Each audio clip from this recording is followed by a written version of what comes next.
વૃક્ષ. કેમ રડે છે તું? મમ્મી આવો તો, વૃક્ષ કેમ રડે છે? અહીંયા બેસતી કોયલ ઉડી ગઈ એટલે રડતું હશે. હાલો ત્યાં જઈને જોઈએ. તમે કેમ રડત મને કહીશો? આ જુઓ ને, ગામની સફાઈ કરી બધા જ કચરો અહીંયા નાખે છે અને પછી સળગાવે પણ અહીંયા જ છે, જેનાથી મને ખૂબ દાહ થાય છે. મારા પર રહેતા જીવજંતુઓ પણ અહીંયાથી જતા રહ્યા છે અને મારા પર રહેતા પક્ષીઓ પણ અહીંયાથી ઉડીને જતા રહ્યા છે, જેનું મને ખૂબ દુઃખ થાય છે.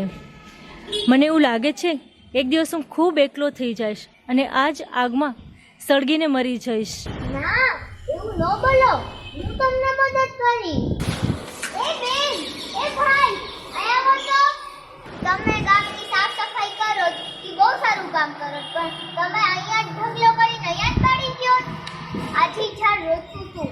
આપણને આંગળીમાં દાજી જાય તો કેવું પીડા થાય, પણ આખું ઝાડ જ દાજી ગયું તો એને કેટલી પીડા થાય. કચરો અમે નહીં બાળીએ. તારો ખૂબ ખૂબ આભાર.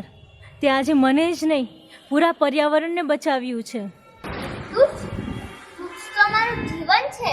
તારી વગર તો અમે રહી જ ન શકીએ.